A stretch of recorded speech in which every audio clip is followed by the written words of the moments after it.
अभी तक हमने यूरिन फॉर्मेशन देखा, हमने यूरिनेशन मिक्सचुरेशन का फिनोमेनन देखा, यूरिन के कैरेक्टरिस्टिक्स देखे, यूरिन के साथ कुछ टर्म्स हमने रिलेट करी like anuria, polyuria, ketonuria, haemoglobinuria, so on and so forth. अब हम देखेंगे what are the mechanisms by which urine is concentrated and by which urine is diluted। ठीक है, हम देखेंगे mechanisms of concentration and dilution of urine, mechanisms of concentration and dilution of urine।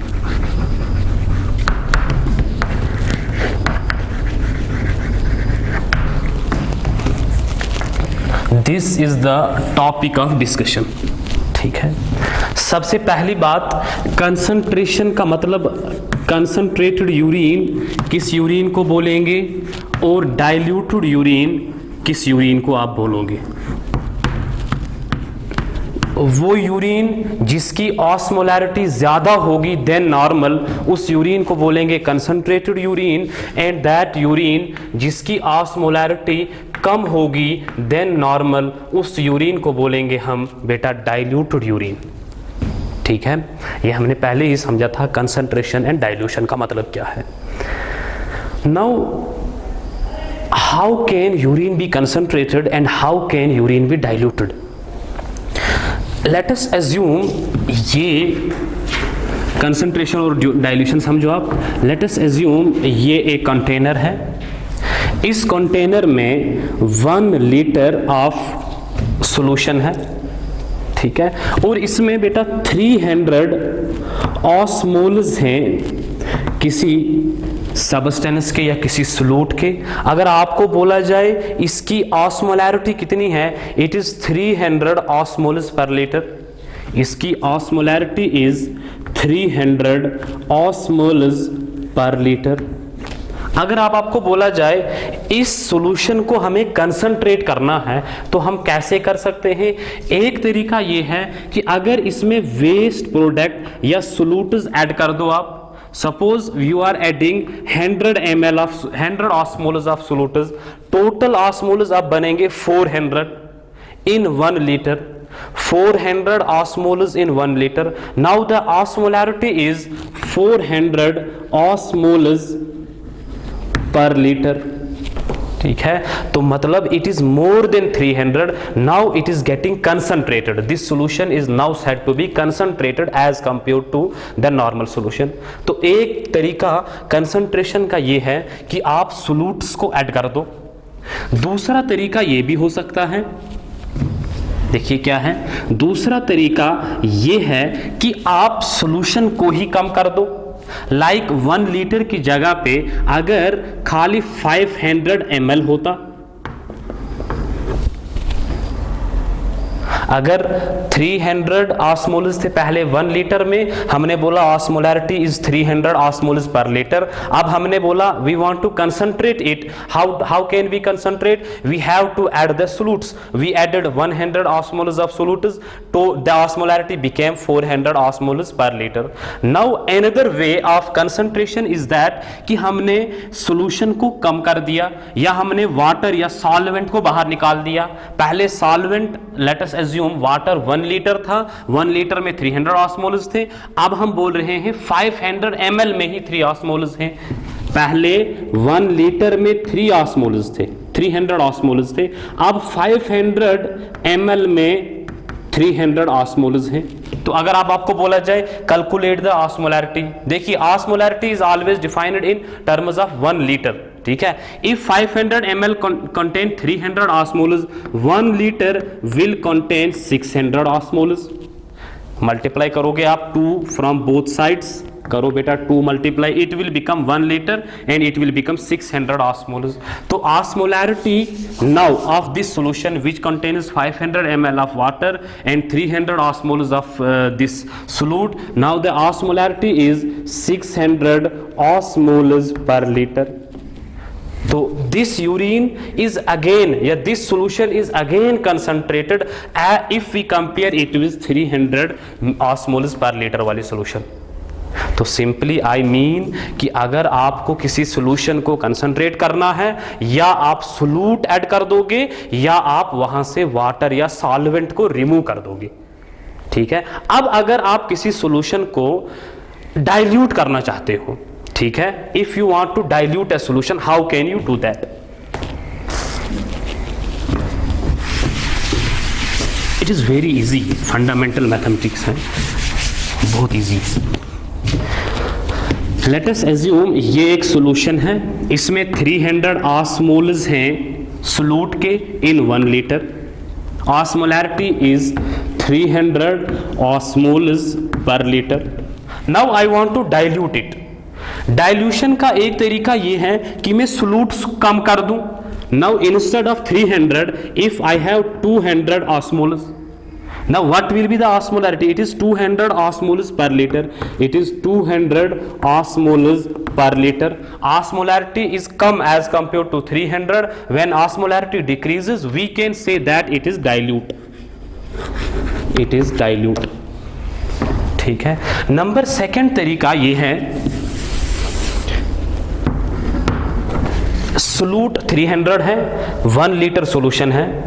अब suppose मैं इसी में 1 और लीटर वाटर ऐड कर रहा हूं या 1 और लीटर सॉल्वेंट ऐड कर रहा हूं। Now this solution becomes, let us assume 2 litre. ठीक है, initially 300 osmoles were present in 1 litre. Now 300 osmoles are present in 2 litre. अब अगर ऑस्मोलैरिटी कैलकुलेट करना पड़ेगी, उसके लिए हमें यूनिट वॉल्यूम होना चाहिए। You have to divide by 2। 300 divide by 2 is 150 osmoles per litre of solution. 150 osmoles are present in 1 liter of solution. We say the osmolarity is 150 osmoles per liter. 150 osmoles per liter, again less than the 300, and we call this solution as dilute solution. So remember, for dilution, either the solute should be decreased, amount of solute should be decreased, or we should add the solvent, we should add the water in that, which will make the osmolarity to decrease and solution to dilute. समझ आ गई बेटा बात? तो ये general 2 चीजें थी, dilute किस चीज को बोलते हैं और कंसंट्रेटेड किस चीज को बोलते हैं। ठीक है,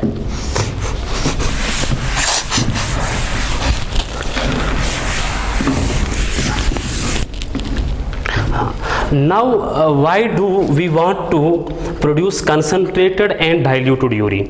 ठीक है, कंसंट्रेटेड यूरिन क्यों प्रोड्यूस करना है और डाइल्यूटेड यूरिन क्यों प्रोड्यूस करना है? देखिए, let us assume we have 2 condition. This is condition 1, here we have condition 2।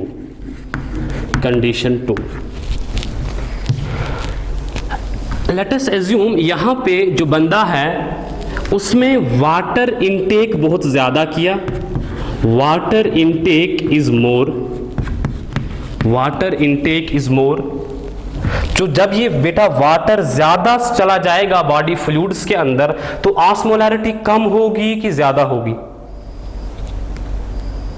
Solute body में तो कांस्टेंट है, आप सॉल्वेंट ऐड कर रहे हो, it means osmolarity is decreasing.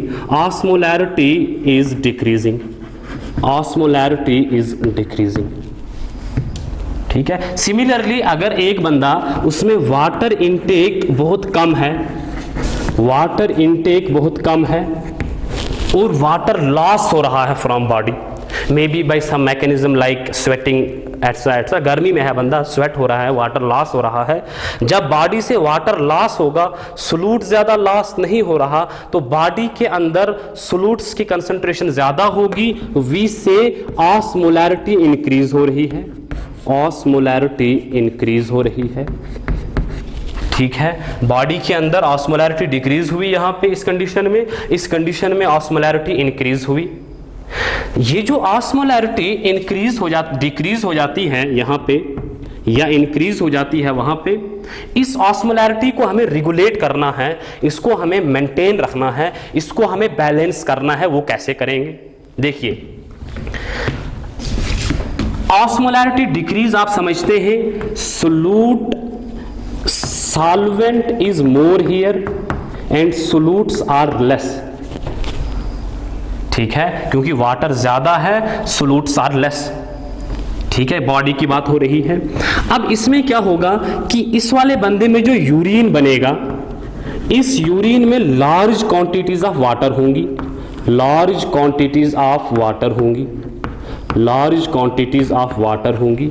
ज्यादा वाटर लॉस किया जाएगा, बॉडी के सोल्यूट्स जो होंगे उनको प्रिजर्व किया जाएगा, बॉडी के जो सोल्यूट्स हैं उनको प्रिजर्व किया जाएगा, लेकिन यूरिन में ज्यादा वाटर को लॉस किया जाएगा. Large quantities of water is lost with urine here.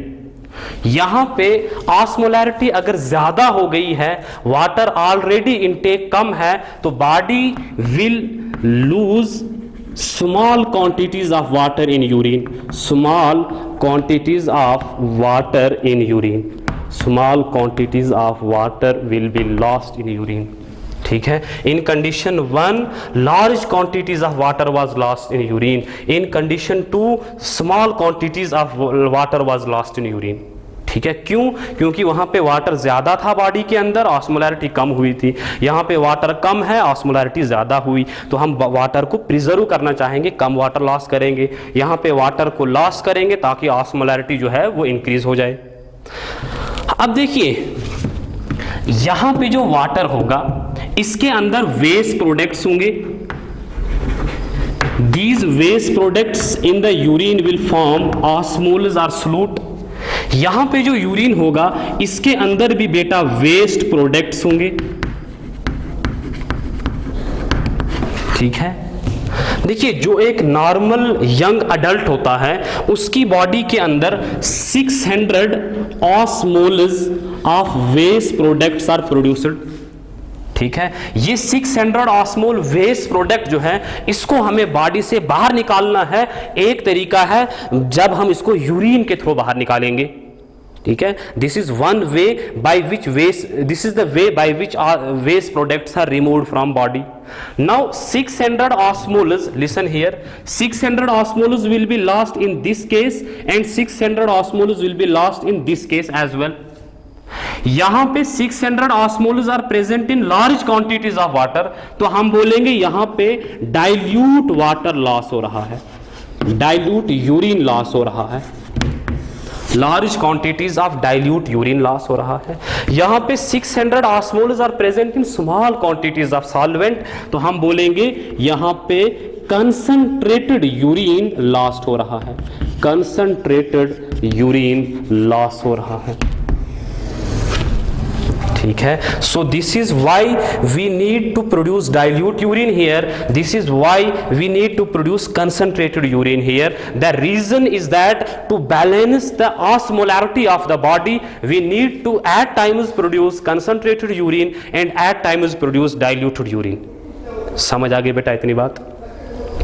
Diluted urine इसलिए प्रोड्यूस, कब प्रोड्यूस होगा? जब ऑस्मोलैरिटी कम होगी बॉडी के अंदर. कंसंट्रेटेड यूरिन कब प्रोड्यूस होगा? जब ऑस्मोलैरिटी बॉडी के अंदर ज्यादा होगी. ठीक है, कंसंट्रेटेड यूरिन का मतलब यूरिन की ऑस्मोलैरिटी ज्यादा, बॉडी फ्लूइड्स की ऑस्मोलैरिटी ज्यादा, यूरिन की ऑस्मोलैरिटी ज्यादा. बॉडी फ्लूइड्स की ऑस्मोलैरिटी कम, डाइल्यूटेड यूरिन मतलब ऑस्मोलैरिटी कम होगी यूरिन की, बॉडी फ्लूइड की ऑस्मोलैरिटी कम, यूरिन की osmolarity come.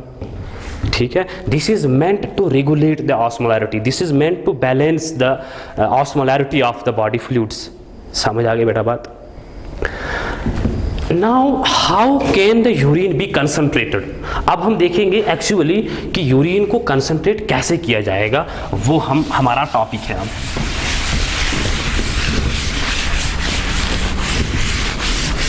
We have the topic for concentration of urine. हम यूरिन को कंसंट्रेट कैसे करते हैं?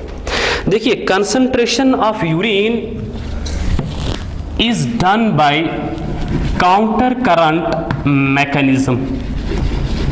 It is because of counter current mechanism. ये हम समझेंगे. concentration of urine is because of counter current mechanism. मैं समझाता हूँ काउंटर करंट का मतलब क्या है.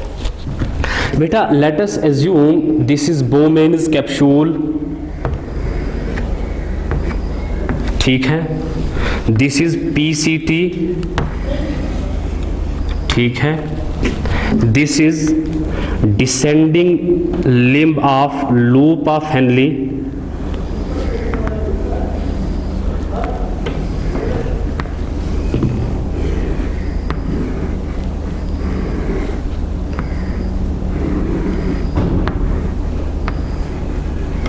this is then DCT, and then we have collecting ducts. ठीक है, अब अगर आप देखोगे दिस पार्ट DCT यहाँ तक, ये हम एज्यूम कर लेते हैं this is the region of cortex, और यहाँ पे इसके नीचे we have the region of medulla. ठीक है, मतलब ये ग्लोमेरुलस है, glomerulus, Bowman's capsule, PCT and DCT all lie in cortex, loop of Henle lies in medulla. ठीक है, and collecting duct lies in medulla, part of collecting duct dips deep into the medulla.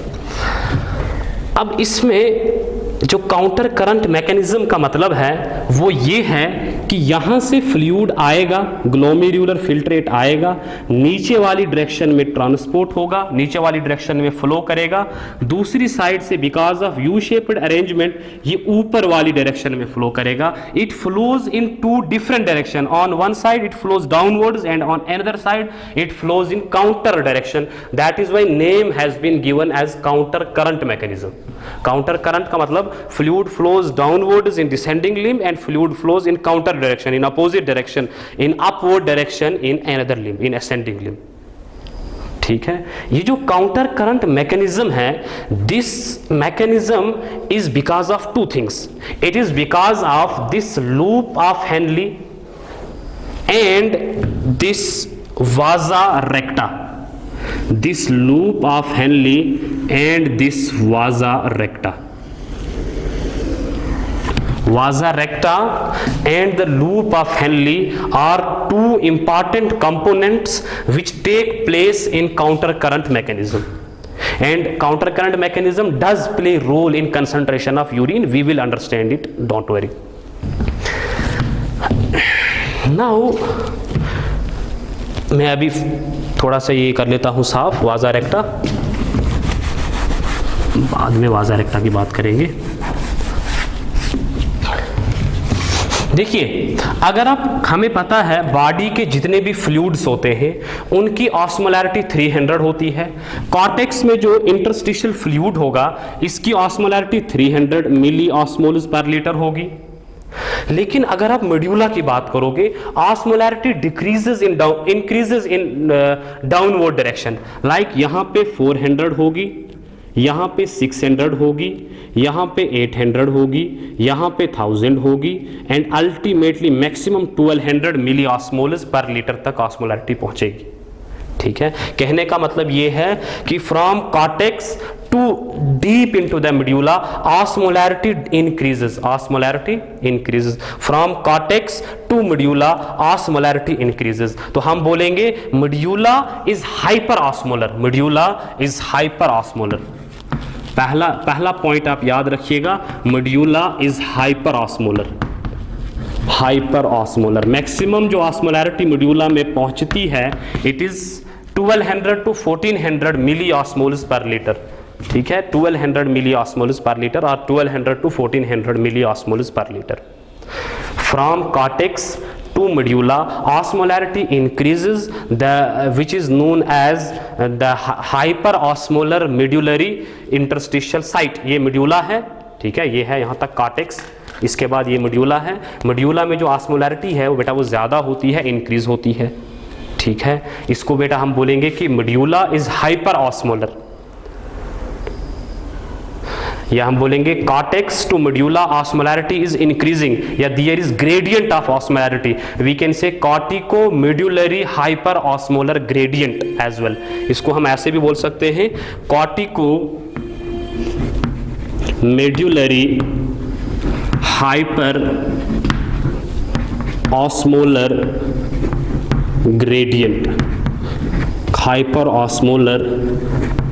Gradient, cortico medullary hyper osmolar gradient. Now what is the reason for the development of this gradient, ये hyper osmolarity हम achieve कैसे करते हैं, ये देखिएगा आप।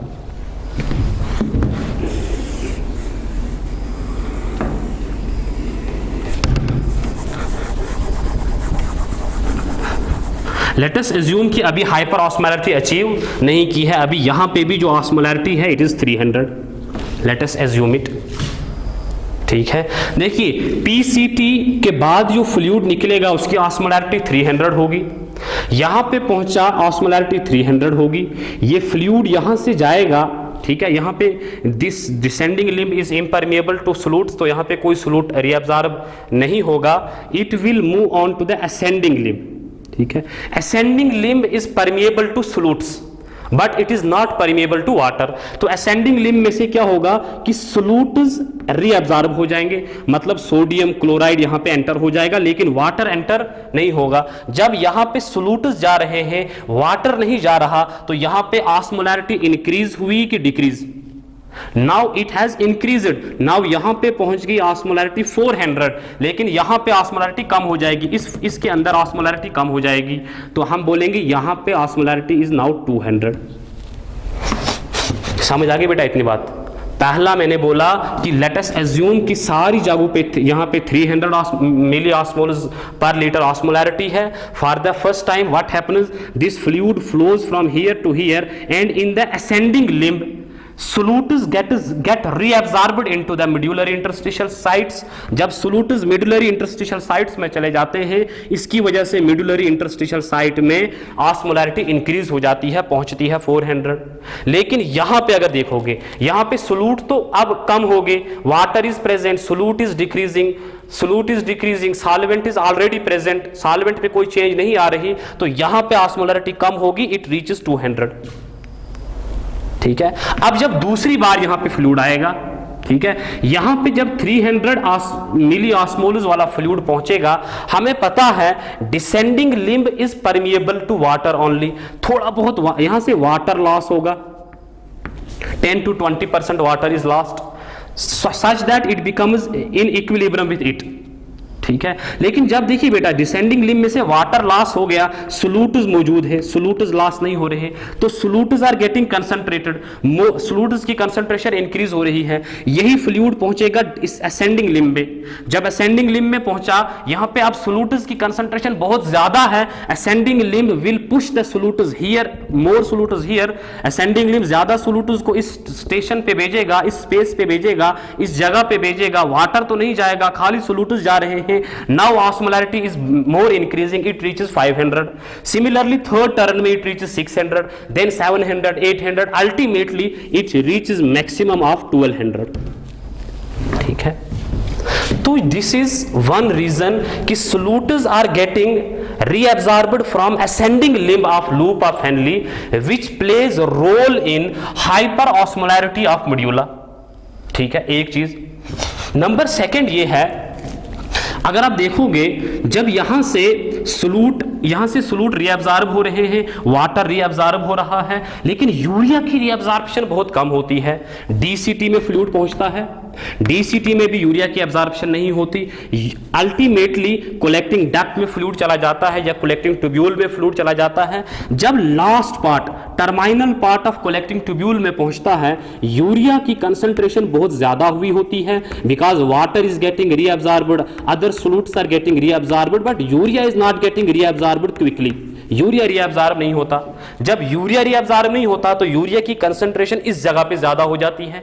जब urea की कंसंट्रेशन बेटा यहां पे ज्यादा होती है, urea diffuses into the medullary interstitial space, urea diffuse करता है मेडुला की स्पेस में, which again leads to urea is a solute which will again increase the osmolarity of the medulla, which will again increase the osmolarity of the medulla, और medulla की osmolarity बेटा increase हो जाती है।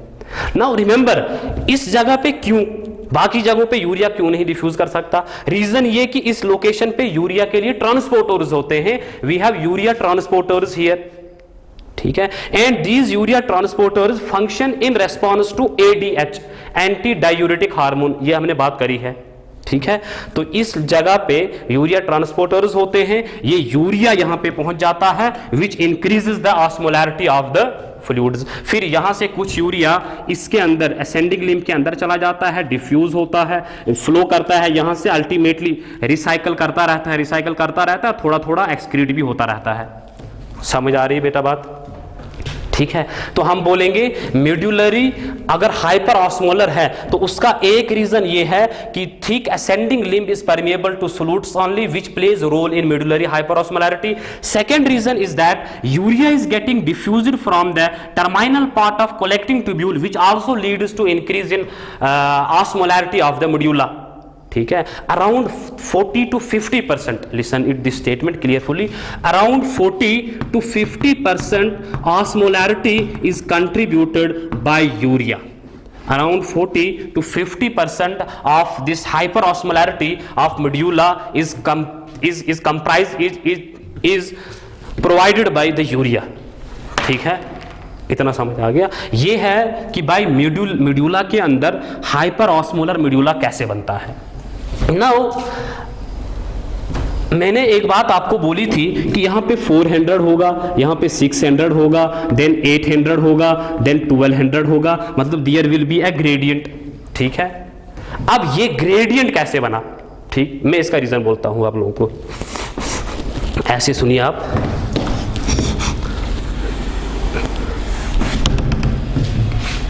देखिए यहां पे 300 था कॉर्टेक्स में, here it was 4, then 6, then 8, then 1000, then 1200 milli osmoles per litre. Let us assume कि सारी जगहों पे सेम था 1200। ठीक है, तो फिर ये ग्रेडियंट 4, 6, 8, 1000 या 1200 कैसे बना, ये मैं एक्सप्लेन करूंगा। देखिए कॉर्टेक्स में भी ब्लड सप्लाई होती है, मेड्यूला में भी ब्लड सप्लाई होती है। कॉर्टेक्स में ब्लड सप्लाई ज्यादा होती है, मेड्यूला में ब्लड सप्लाई कम होती है। जितना डीप जाओगे आप मेड्यूला में उतना ब्लड फ्लो कम होता है। The more deep you enter into the medulla the more sluggish the blood flow is. ये पॉइंट समझिएगा आप, कॉर्टेक्स में ब्लड सप्लाई ज्यादा होती है, मेड्यूला में ब्लड सप्लाई कम होती है। जब आप ज्यादा डीप जाओगे, जितना डीप जाओगे उतना ब्लड फ्लो कम होगा। अब देखिए अगर ब्लड फ्लो ज्यादा हुआ वो ज्यादा सोल्यूट्स को अपने साथ ले जाएगा, अगर ब्लड फ्लो कम हुआ वो कम सोल्यूट्स को अपने साथ ले जाएगा। अगर ब्लड फ्लो ज्यादा है वो ज्यादा सोल्यूट्स को वॉश करेगा अपने साथ, अगर ब्लड फ्लो कम है वो कम सोल्यूट्स को अपने साथ ले जाएगा। देखिए यहां पे ब्लड फ्लो ज्यादा, यहां पे कम, यहां पे उससे भी कम, यहां पे उससे भी कम, यहां पे उससे भी कम।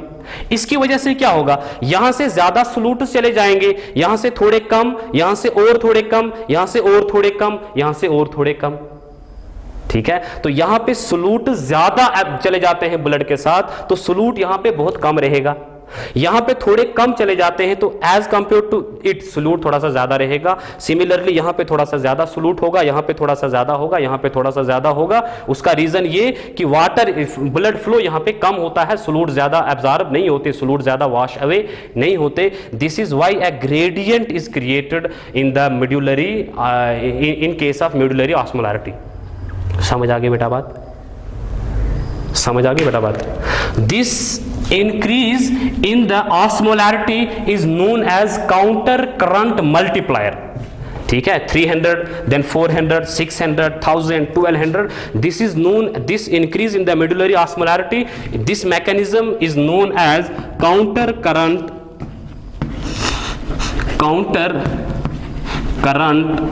multiplier. Counter current multiplier. ठीक है, तो पहली चीज हमने समझी कि मेड्यूला हाइपर ऑस्मोलर होता है। From cortex, from outer medulla to inner medulla osmolarity increases. The reason was that solutes were getting reabsorbed from ascending limb into the medulla, and second reason was that urea was getting diffused from the terminal part of collecting tubule into the medulla which played role in creating the medullary hyperosmolarity. Now the reason for the gradient was that blood blood flow was sluggish as we moved deep into the medulla so that it can't wash more solutes with it. मतलब यहां से ज्यादा solutes absorb कर लिए, यहां से कम, यहां से कम, यहां से कम, यहां से कम. अब जब यहां से ज्यादा solutes absorb किए, यहां पे osmolarity कम होगी,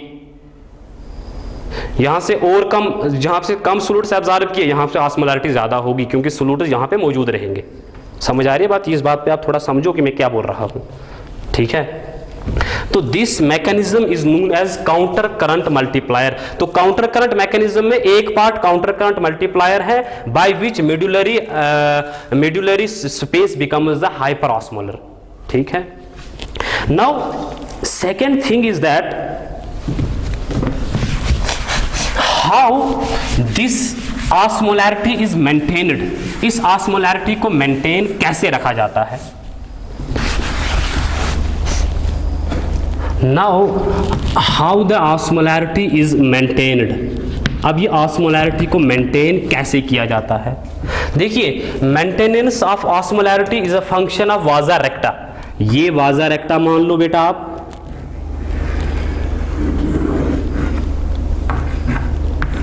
ठीक है. This is medulla. मड्यूला में osmolarity is 400, then 600, then 800, then 1000, then 1200. मतलब osmolarity is increasing deep into the medulla. ठीक है. लेकिन वाजा रेक्टा में ब्लड होता है, ब्लड की ऑस्मोलैरिटी 300 है. अब जब यहां पे ब्लड पहुंचेगा, यहां पे ऑस्मोलैरिटी कम होती है as compare to medullary interstitial site. ठीक है. तो ये ऑस्मोलैरिटी को इक्विलिब्रेट करने के लिए वाटर को लूज करेगा.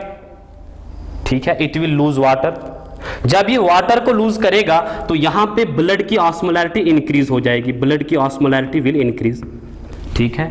लेकिन जब इस रीजन पे पहुंचेगा, यहां पे ऑस्मोलैरिटी तो इंक्रीज हो गई, लेकिन यहां पे आप 600 है, यहां पे again medulla is more osmolar than this fluid. It will again lose water. यहां पे वाटर लूज करेगा, ऑस्मोलैरिटी इंक्रीज करेगा. सिमिलरली यहां पे वाटर लूज करेगा, वाटर लूज करेगा, वाटर लूज करेगा, और अल्टीमेटली जब यहां पे पहुंचेगा इसकी ऑस्मोलैरिटी बहुत इंक्रीज हुई होगी. ठीक. अब जब यहां पे पहुंचेगा, ऑस्मोलैरिटी तो इंक्रीज थी, यहां पे कुछ नहीं होगा. अब जब ऊपर जाएगा, क्योंकि ऑस्मोलैरिटी अब interstitial as compare to this, let us assume यहां पे 1200 ऑस्मोलैरिटी है. ठीक है. अब ये 1200 वाला फ्लूइड जब यहां पे पहुंचेगा, यहां पे मेडुला के अंदर अब 1000 है. There is again more osmolarity in the fluid in vasa recta as compare to medulla. समझ आ रही है बात? There is more osmolarity in fluid in the vasa recta as compare to medulla. अब यहां पे ये वाटर को लूज नहीं करेगा, अब ये लूज करेगा सोल्यूट्स को और वाटर को गेन करेगा. सिमिलरली यहां पे वाटर को लूज कर, सोल्यूट्स को लूज करेगा, वाटर को गेन करेगा, सोल्यूट्स को लूज करेगा, वाटर को गेन करेगा, सोल्यूट्स को लूज करेगा, वाटर को गेन करेगा.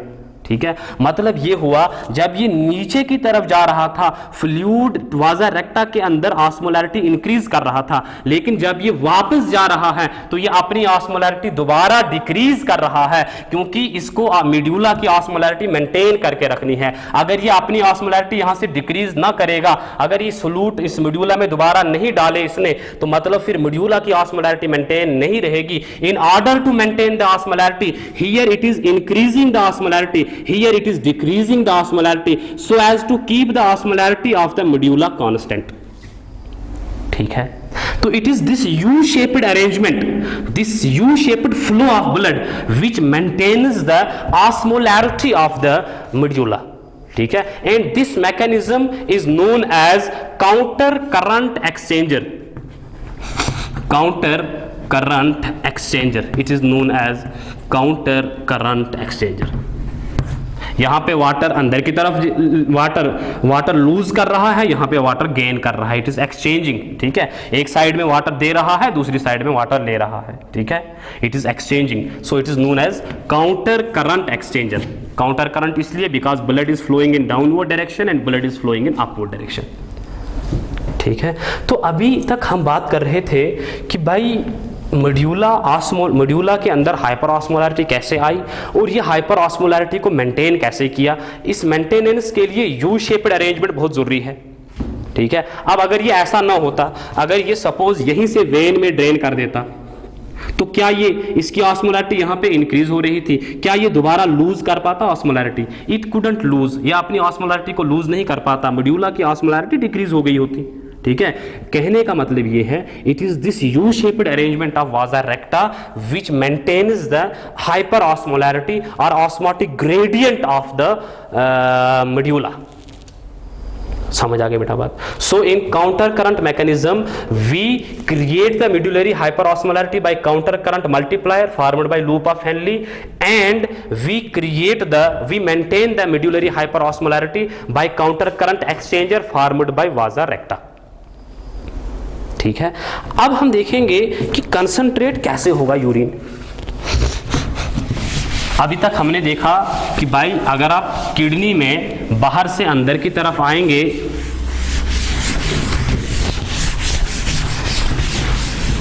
तो ऑस्मोलैरिटी इंक्रीज हो रही है, मतलब let us assume this is cortex of kidney and this is medulla of kidney. ठीक है, and here we have Bowman's capsule, then PCT, then loop of Henle, then DCT, then collecting duct या collecting tubule। collecting duct हमें पता है renal pyramid में होगी, वहाँ से डक्ट ऑफ बेलनी बनाएगी, अल्टीमेटली फिर माइनर कलेक्स, मेजर कलेक्स और फिर यूरिन डाल देगी इनटू द रीनल पेल्विस, वहाँ से यूरिटर में यूरिन चला जाएगा। अब देखिए काउंटर करंट मल्टीप्लायर और काउंटर करंट एक्सचेंजर से हमने ये देखा कि यहाँ पे ऑस्मोलैरिटी 400 है, यहाँ पे 600 है, यहाँ पे 800 है, यहाँ पे 1000 है और यहाँ पे 1200 है। ठीक है, as collecting duct moves deep into the medulla, medullary osmotic gradient is also increasing, medulla is also becoming hyperosmolar। ठीक है, अब जब फ्लूइड यहां पे पहुंचा बेटा, यूरिन यहां पे पहुंचा, ठीक है, जब यूरिन यहां पे पहुंचा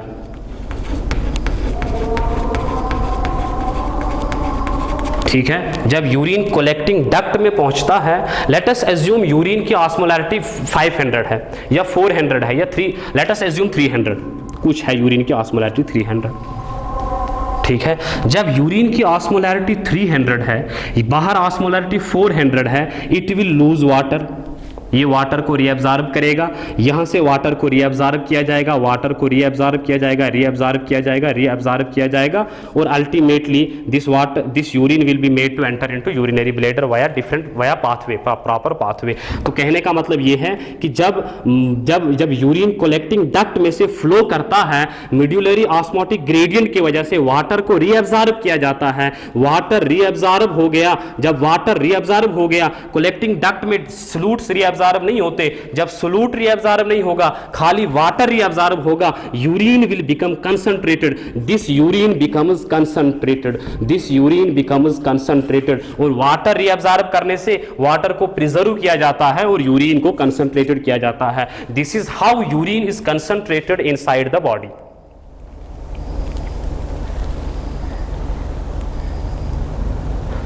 समझ आ गई बेटा बात? This is how we concentrate the urine in our body. Now let us assume, अब हम चाहते हैं कि भाई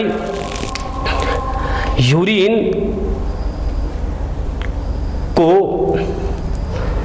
लेट अस अज्यूम कि भाई यूरिन कंसंट्रेट हुआ, water was reabsorbed from collecting tubule या collecting duct because of hyperosmolarity or osmotic gradient which was present in the medulla। ठीक है, लेकिन जो ये वाटर यहां पे रीअब्जॉर्ब होता है in the collecting duct, remember this reabsorption takes place in presence of anti diuretic hormone, it takes place in presence of anti diuretic hormone. ये एंटी डायूरेटिक हार्मोन की वजह से होती है। ठीक है, अब अगर एंटी डायूरेटिक हार्मोन प्रेजेंट नहीं हुआ, समझिएगा बात, अब अगर बेटा एंटी डायूरेटिक हार्मोन प्रेजेंट नहीं है तो वाटर यहां से रीअब्जॉर्ब नहीं होगा, वाटर की क्वांटिटीज यूरिन में ज्यादा होंगी लेकिन सोल्यूट फिक्स्ड रहेगा, solute will be fixed but water will be increased, water की क्वांटिटीज इंक्रीज्ड हो जाती है। अब बोलो यूरिन कंसंट्रेटेड होगा कि यूरिन डाइल्यूट होगा? अब बेटा large quantities of dilute urine pass होगा। सो हम बोलेंगे डाइल्यूट यूरिन एडीएच की डिफिशियंसी की वजह से भी प्रोड्यूस होगा। क्योंकि ADH is important to absorb water, reabsorb water from collecting ducts. समझ आ गई बेटा बात? तो हम बात कर रहे हैं काउंटर करंट मैकेनिज्म की। हमने बोला counter current mechanism plays role in concentration of urine. In counter current mechanism you can write down it like this. सबसे पहला पॉइंट लिखिएगा ऐसे आप, counter current mechanism take place in the loop of Henle and vasa recta. These two form the components of counter current mechanism. पहला point. Next point लिखिएगा it plays role in concentration of urine. दूसरा point लिखिएगा it has two parts, it has counter current multiplier and counter current exchanger. Counter current multiplier is formed by loop of Henle which creates the medullary hyperosmolar gradient. The reason for hyperosmolarity of the medulla are two. Number one, ascending limb of loop of Henle is permeable to solutes only. Only solutes are getting reabsorbed, which increase the osmolarity of the medulla. This was reason number one. Reason number two was that from the terminal part of the collecting tubule, urea gets diffused into the medulla. Because of increased concentration of urea in the medulla, in the collecting tubule, urea was getting diffused into the medulla. This urea and this these solutes which are getting reabsorbed from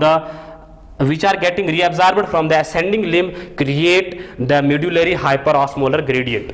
एक चीज। दूसरा part है counter current exchanger. Counter current exchanger is formed by vasa recta. It is the U shaped arrangement of vasa recta which maintains the medullary hyperosmolar gradient. ठीक है, अगर you shaped arrangement नहीं होता तो हाइपर ऑस्मोलर ग्रेडियंट मेंटेन नहीं रहता। Hyper osmolar solutes blood flow करता और सोल्यूट्स को अपने साथ ले लेता। लेकिन because of U shaped arrangement ये एक साइड से वाटर देता है, दूसरी साइड से वाटर लेता है। एक साइड से ऑस्मोलरिटी गेन करता है, दूसरी साइड से ऑस्मोलरिटी लूज करता है। It exchanges osmolarity. ठीक है, तो it in this way it maintains the medullary hyper osmolar gradient. Now concentration of urine में हमने बोला कि जब फ्लूइड कलेक्टिंग डक्ट में पहुंचता है, कलेक्टिंग डक्ट में जब फ्लूइड फ्लो करेगा, it moves, this collecting duct lies in the medulla. ठीक है, and medulla is hyper osmolar, so water moves out. When water moves out, water gets reabsorbed. This leads to concentration of filtrate, that is urine. ठीक है, but this does occur because of the help of ADH, antidiuretic hormone. ठीक है, so if antidiuretic hormone is absent, water will not be reabsorbed. When water will not be reabsorbed, more and more water will be lost. This is known as the dilute urine. ठीक है, तो ऐसे हम dilute urine भी produce कर सकते हैं। समझ आ गई बेटा बात? Now regulation of kidney functions, regulation of kidney functions. देखिए, सबसे पहले अगर आपको बोलेंगे what are the functions of kidney, तो आप क्या बोलोगे? हमने पढ़ा नहीं, पागलो, हमने सब पढ़ा। फंक्शंस ऑफ किडनी बहुत सारे हैं। फॉर्मेशन ऑफ यूरिन, उसकी वजह से क्या होगा? उसकी वजह से waste products will be eliminated from the body. ठीक है, it maintains the electrolyte balance in the body और ionic balance in the body, we have studied that. It maintains the pH balance in the body, ये भी हमने study किया। These are broad functions of kidneys. ठीक है, वो आप details अब आपको पता होनी चाहिए कि कहाँ पे क्या होता है। ठीक है, सबसे पहला जो रेगुलेट करेंगे किडनी के फंक्शंस को, we have different ways by which we can regulate the functions of kidney. ठीक है, first is the role of anti diuretic hormone from role of antidiuretic hormone in regulating the functions of kidney. देखिए, antidiuretic hormone is formed by hypothalamus and it is stored in the posterior pituitary and secreted by the posterior pituitary. Secreted by the posterior pituitary.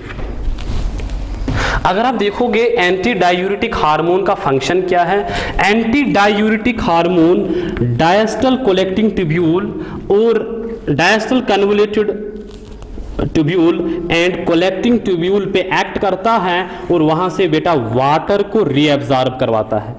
इसका function है water को reabsorb करना from distal convoluted tubule and collecting tubule.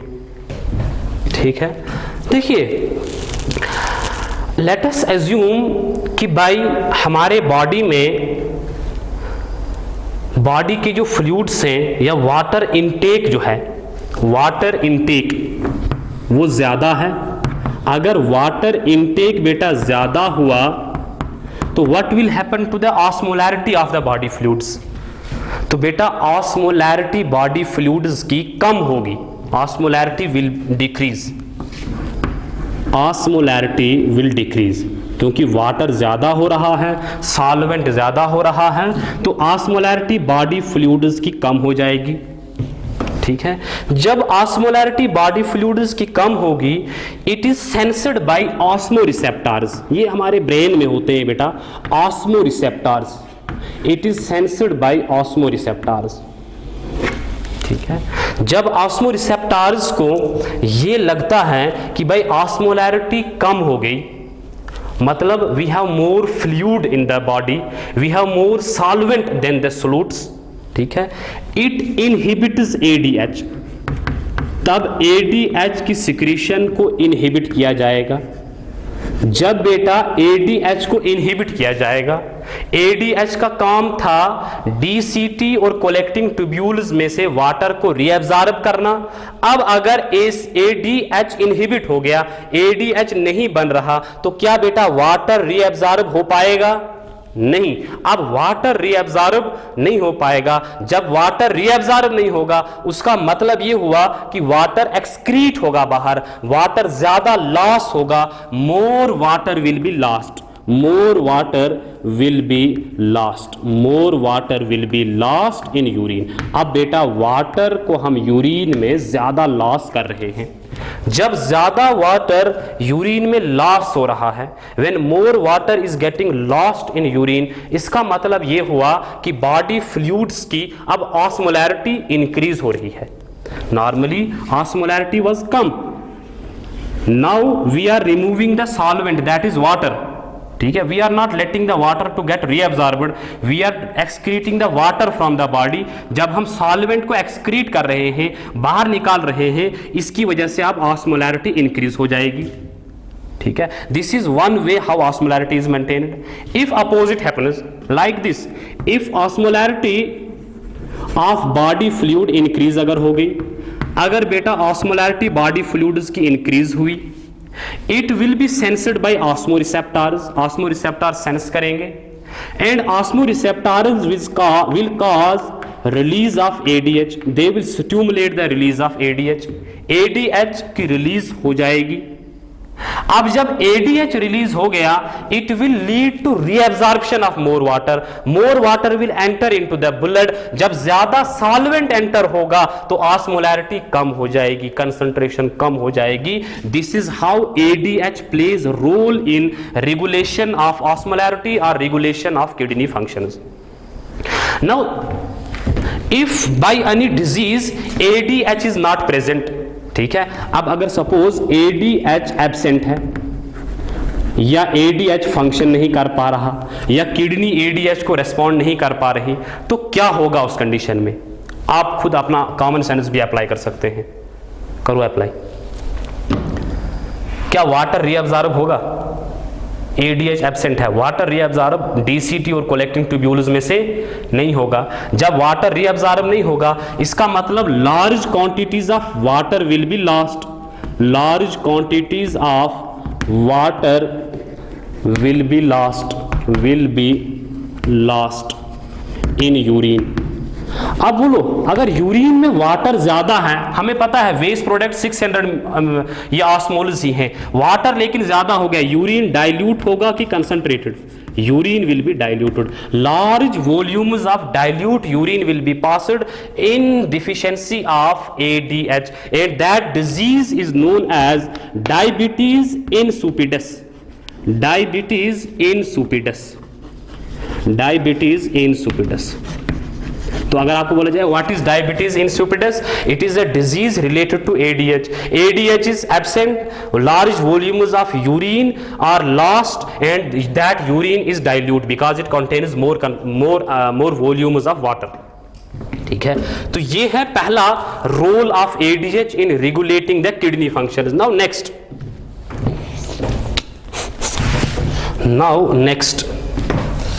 Next is atrial natriuretic peptide या factor. It is atrial natriuretic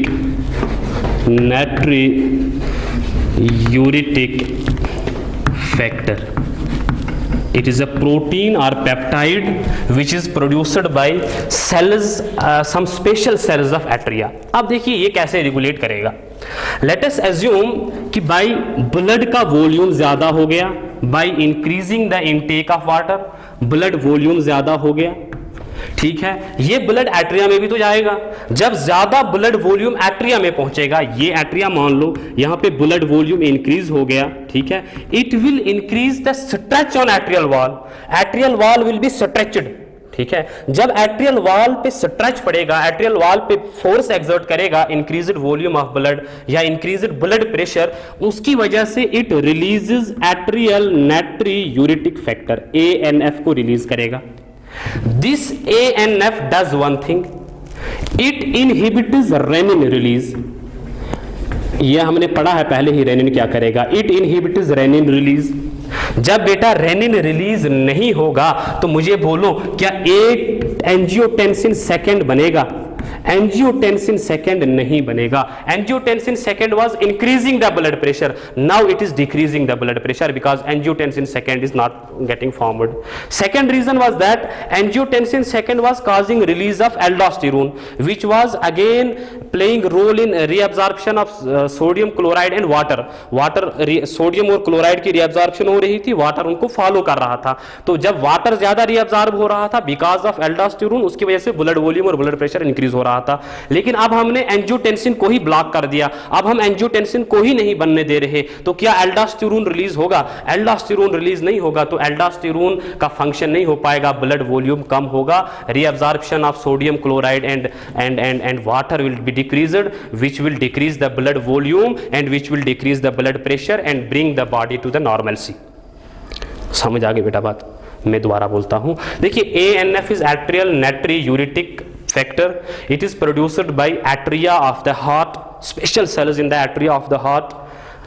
जब blood pressure ज्यादा होगा, it exert the stretch on the atria. ये atria पे स्ट्रेच एक्सर्ट करते हैं. जब एट्रिया पे स्ट्रेच एक्सर्ट होगा, it will release ANF. ANF inhibits renin. Renin के फंक्शंस आपको पता है, it was leading to formation of angiotensin second. जब रेनिन इनहिबिट हो गया तो एंजियोटेंसिन सेकंड नहीं बनेगा. एंजियोटेंसिन सेकंड ब्लड वॉल्यूम को इंक्रीज करा रहा था इनडायरेक्टली और ब्लड प्रेशर को इंक्रीज करा रहा था. अब ना तो ब्लड प्रेशर इंक्रीज होगा ना ब्लड वॉल्यूम इंक्रीज होगा, they will decrease and bring the body to the normalcy. समझ आ गई बेटा बात? या हम बोलेंगे atrial natriuretic factor acts as a check on renin system. ठीक है. Third is renin angiotensin aldosterone system. ये हमने ऑलरेडी पढ़ा है, how does it regulate the GFR and kidney functions. ठीक है, ये है regulation of kidney functions. Now there is a topic that is accessory excretory organs.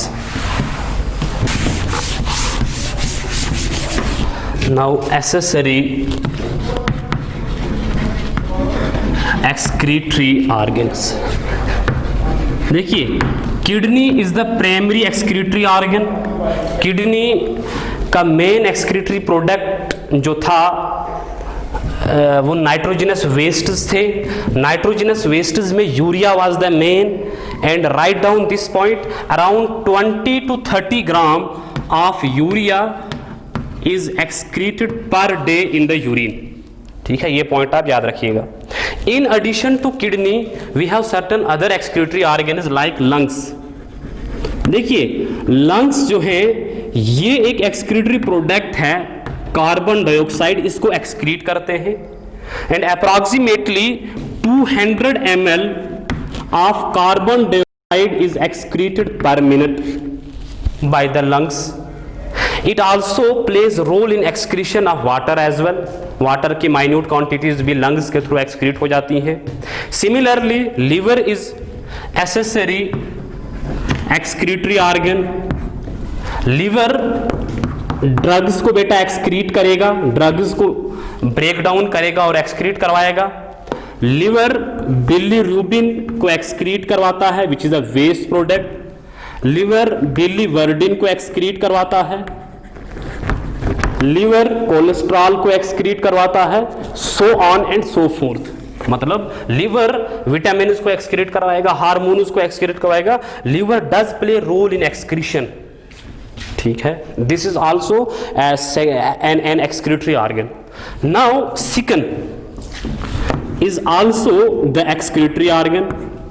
देखिए हमारे पास स्वेट ग्लैंड्स होते हैं विच प्रोड्यूस स्वेट, और उस स्वेट में इलेक्ट्रोलाइट्स होते हैं लाइक सोडियम क्लोराइड होता है, उसमें बेटा लैक्टिक एसिड होता है, उसमें यूरिया भी थोड़ा बहुत होता है which get excreted in the with the help of sweat. So skin while producing sweat also plays role in excretion. ठीक है, स्वेट का प्राइमरी फंक्शन अगर आप देखोगे दैट इज कूलिंग इफेक्ट होता है because of evaporation of sweat. ठीक है, similarly we have sebaceous glands. ये जो सेबेशियस ग्लैंड्स से दीज प्रोड्यूस ऑयल, और ऑयल के साथ बहुत सारे वैक्सेस. ठीक है, और बहुत सारे वैक्सेस हैं, फैटी एसिड्स होते हैं. These are excreted in the form of oils. ठीक है, these are accessory excretory organs. You should have a brief concept about them as well. समझ आ गई बेटा बात? तो यहां पे हमारा ये टॉपिक कंप्लीट होता है. Thank you.